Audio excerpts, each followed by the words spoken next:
পকেটের অবস্থা দেখেছিস ভোদা? দুটো ফুচকা খাবো সে পয়সা নেই।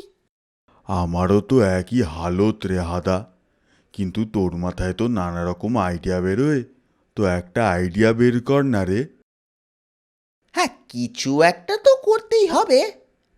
আসছে আসছে রে ভোদা। আসছে তাহলে, একটু জলদি নিয়ে আয় হাদা। ইউরেকা, পেয়ে গেছি। কি কি পেয়ে গেছিস রে হাদা? অপহরণ। মানে? মানে বাগানের এই মালপত্রের ঘর থেকে টেলিফোনে পিসেমশাইকে জানাবো যে তুই অপহৃত হয়েছিস।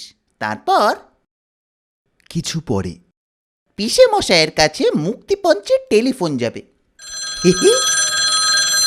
বিজনেস পার্টনারের ফোনটা এতক্ষণে এলো বোধহয়। হ্যালো। শুনুন, আপনার হাদা ফোদাকে অপহরণ করেছি। 50,000 টাকা মুক্তিপণ দিলে ওদের ছাড়া হবে। কোথায় টাকা দিতে হবে পরে টেলিফোন করে জানিয়ে দিচ্ছি।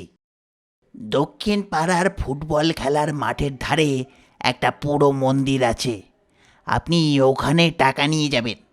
পুলিশে খবর দেবেন না।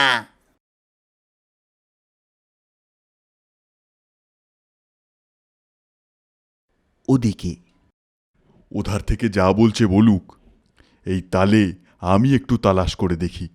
মনে হয় যে কাছাকাছি থেকে এই কেউ ওই কাজটা করছে। এ কি আশ্চর্য, এখান থেকে কি আবার ফোনের কানেকশন করলো? দেখতে হচ্ছে তো ব্যাপারটা।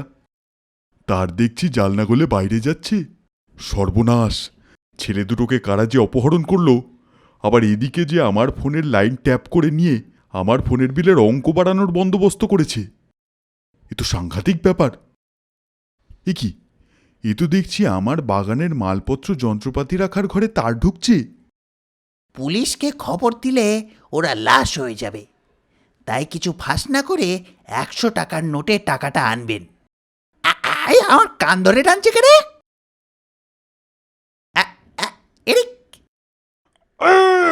হতো ছাড়া চামচিকে আমারই টেলিফোনে অপহরণের গল্প ফেদে চিট করে আমার থেকেই টাকা আদায়ের ধান্দা।